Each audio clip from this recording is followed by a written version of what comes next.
कितने अंतराय उनके अंदर आते हैं, किस प्रकार की परिणति वो करते हैं।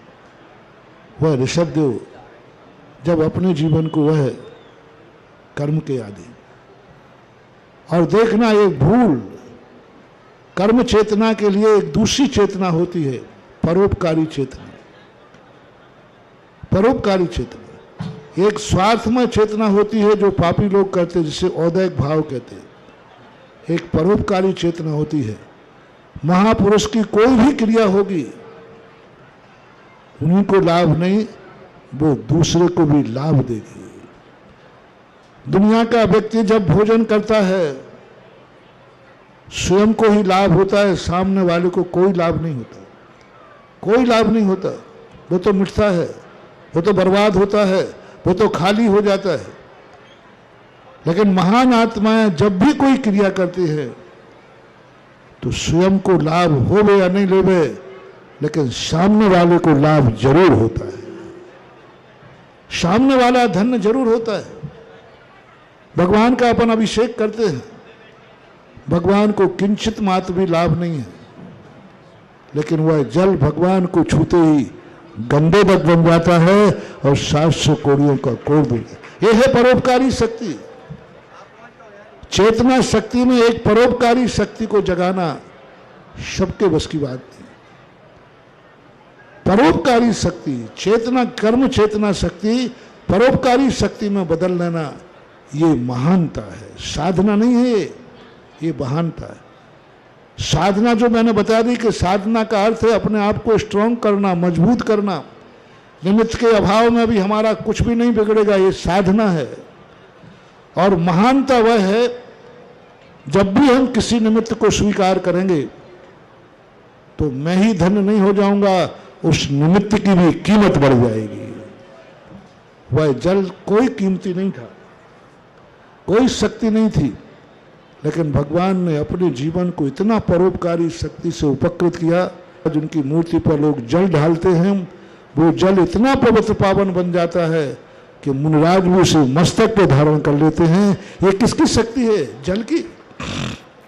ये ताकत जल की नहीं है, ये ताकत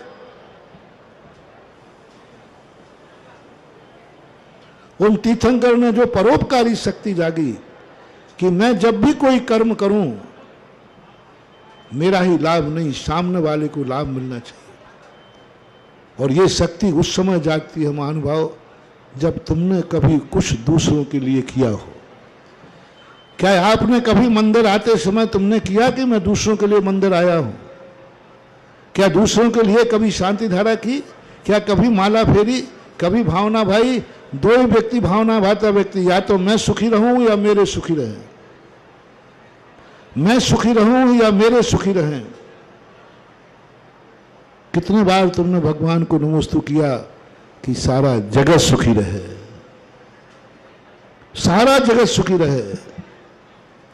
और सारा जगत सुखी करने का जब भाव जागता है तब वो कर्म चेतना की परोपकार शक्ति जागती है। तीर्थंकर के सामने मौजूद था समोषण, तीर्थंकर सामने बैठे थे इनके सामने, उस समय वो जो मांगते वो मिलता। अपना कल्याण करना चाहते कर सकते थे, लेकिन समोषण में बैठ करके इन्होंने क्या मांगा? ये नहीं मांगा कि मेरी आंख में कभी आंसू ना आए, ये नहीं मांगा कि मुझे कभी दुख ना हो, ये नहीं मांगा कि मुझे सब कुछ मिलना चाहिए।